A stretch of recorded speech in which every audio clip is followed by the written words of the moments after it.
Ya teman-teman, ini kita cek ini. Situ tertera 369,03, kita isi pulsa 50.000.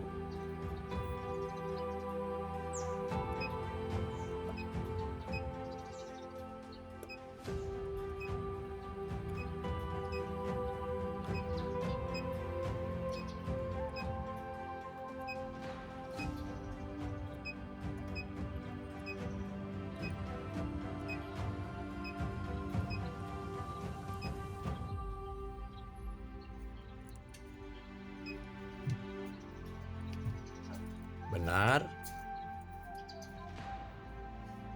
32,1 kWh.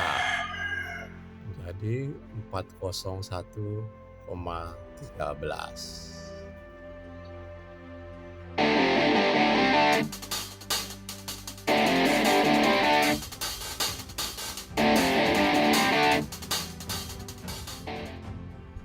Selamat pagi dan jumpa lagi dengan Pak Git.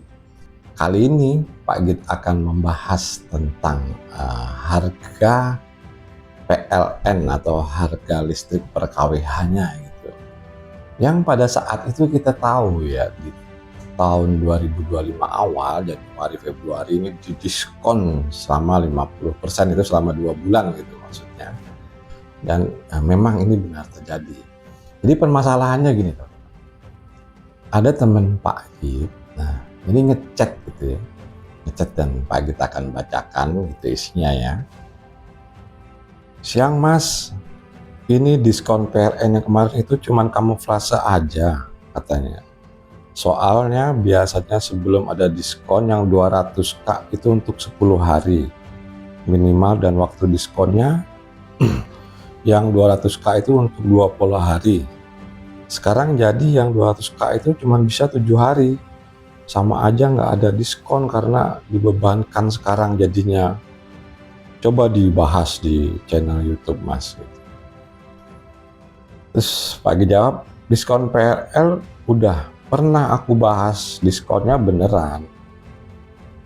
Dia kemudian berapa hari kemudian ya baru dijawab, iya beneran diskonnya, tapi sekarang jadi lebih boros. Sekarang setelah normal dulu, sebelum diskon 200k itu untuk 10 hari.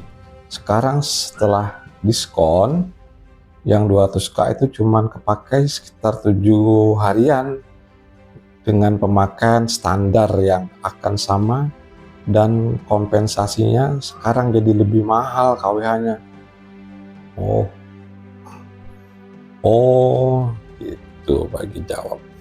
Jadi tadi pagi Pak gitu coba isi pulsa PLN tuh di pakai M-Banking gitu, dan struknya tuh seperti ini ya teman-teman ya. Struknya ya ada nomor meter, ID pelanggan, nama nih Pak tutup ya, kemudian dayanya 2200, bayar sekian 52,5. Nah, di situ tidak ada biaya materai, tidak ada PPN, PJBTL 3.704 nih mungkin PPN-nya sudah termasuk dalam situ mungkin ya. Kemudian angsuran tidak ada, tokennya 46.296.000 lah. Nah, artinya di sini dapatnya itu 50.000 itu dapatnya 32,1 kWh gitu. Setelah Pak Git hitung ya, jadi setelah Pak Git hitung ya, di sini kan 32,1 memang ya, tapi Pak Git cek gitu ya, yang tadi awalnya di angka 369,03 jadi 401,13. Nah ini Pak Git hitung selisihnya memang benar 32,1 kWh gitu ya, dan 50.000 kalau dibagi 32,1 kWh ini per kWh-nya itu jadi 1.557.000. 1.557,6 sekian lah gitu ya. Katakanlah kita anggap aja 157 1.557,6 gitu. Dan Pak Agit coba cari data gitu, harga per KWH itu berapa sih ya per 2025. Nah, per KWH di 2025 ini Pak Agit cari datanya, coba sebentar Pak Agit cek ya, biar nggak salah gitu.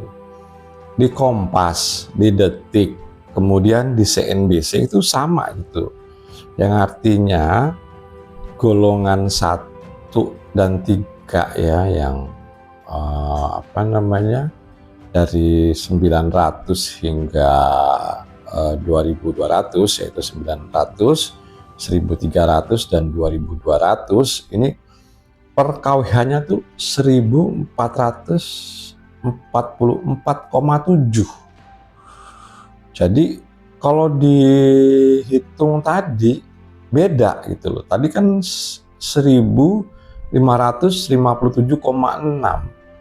Nah, ini selisihnya kalau dikurangin ya, 1.557,6 dikurang 1.557,6 dikurang 1.440,7 yang Pak Git dapatkan data itu dari CNBC, Kompas, dan Detik, itu ada selisih yaitu 112,9, yang artinya di sini itu ada kenaikan 7,8% ya. 7,8% ini ya lumayan gitu kalau dihitung ya. Tapi ini belum tentu artinya penelitian Pak Git ini atau sampel yang Pak Git ambil ini belum tentu benar gitu loh. Apa mungkin Pak Git salah hitung, atau ada regulasi lagi hingga menambahkan biaya itu dari 1.400 menjadi 1.500 gitu ya. Nah, ini juga Pak Git juga mencari data juga. Kalau teman-teman ada yang tahu atau kebetulan misalnya pihak PLN pada saat ini juga menonton Pak Git, silakan di komen gitu. Itu gimana gitu, tanggung jawabannya seperti apa? Karena kalau lihat dari situ kan itu sudah termasuk PPN dan segala macam di situ kan, juga PPN juga tidak menjadi dinaikkan dalam hal ini.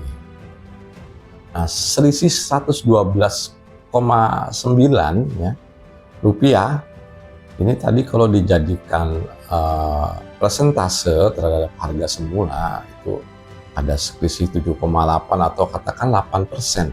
Nah, ini mungkin permasalahannya yang tadinya teman Pak Git itu menggunakan biasanya 200.000 itu dipakai 10 hari katakan itu. Nah, ini menjadi turun jadi 8 hari. Tapi kalau dihitung secara waktu kan juga selisihnya terlalu jauh gitu teman-teman ya. Artinya waktunya kalau dihitung secara angka per KWH-nya ini kan naiknya cuma 8%. Tapi kalau secara penggunaan kok turunnya juga jauh sekali, 20%, atau ada kebocoran di listrik teman Pak Git ini. Pak Git juga nggak tahu gitu ya. Jelas informasinya ya, yang informasi yang Pak Git dapat dari teman itu biasanya katakanlah 10 hari 200K, ini jadi 8 hari, jadi dengan pemakaian yang standar gitu. Jadi ada kenaikan di situ 20%. Tapi kalau kita cek secara angka tadi real ya, real kita cek ada struknya, kemudian lewat pemasukan token gitu ya. Ini kalau dilihat dan dibandingkan dengan angka yang ada di mass media, katakan di sini adalah CNBC, Kompas, dan Detik, ini memang selisih tapi nggak sebanyak itu 20%, artinya ada selisih 8% di sini. Nah, ini yang dipertanyakan oleh teman Pak Git itu ya. Jadi menanyakan kalau apakah itu ada kenaikan cuman secara diam-diam gitu. Yang artinya yang kemarin diskon kita dapat pada bulan Januari Februari itu harus kita ganti gitu. Jadi istilahnya kompensasi tersebut katakanlah nggak ada gitu kalau caranya seperti ini. Jadi kalau kemarin dapat diskon 50% kemudian itu dinaikkan, nah ini kalau dihitung terakumulasi nanti selama bertahun-tahun ya hitungannya juga nggak ada diskon gitu. Itu yang dipermasalahkan teman Pak Git. Dan kalau teman-teman punya data atau itu ya, silakanlah komen gitu, apakah hitungan Pak Agit ini sudah benar atau belum gitu loh. Yang jelas sih kalau dilihat dari stroke ya memang 32,1 ya. Terus Pak Agit cek secara real itu memang 32,1. Tapi harga ini masalahnya. Harga yang disosialisasikan itu kan hanya 1.444,7. Sedangkan kalau kita cek harganya gitu 50.000 itu dibagi dengan 32,1 itu artinya harganya 1.555,7 yang artinya ada selisih sekitar 8% di sini. Nah, apakah dalam hal ini PLN atau pemerintah menaikkan listrik secara diam-diam? Ya, Pak Agit juga minta info juga gitu. Artinya hitungan Pak Agit ini salah. Kalau secara hitungan kayaknya sih teknis yang nggak salah ya. Mungkin ada faktor lain yang hingga membedakan informasi tadi yang di mass media dengan praktek yang sebenarnya. Praktek yang sebenarnya itu nggak sesuai harganya. Ya itu selisih 8% atau 112,9 per kWh-nya. Oke teman-teman, menurut Pak Agit konten ini cukup singkat aja ya, karena ini adalah masalah hitungan yang sifatnya teknis dan dibandingkan dengan data-data atau sumber-sumber yang memang tersebar di internet gitu ya. Kalau nggak dari itu ya kita dapat dari mana lagi info itu ya. Info ini kan diambil wartawan juga nggak sembarangan gitu, apalagi mereka seragam memberikan informasinya. Dan menurut Pak Agit ini cukup sekian. Terima kasih.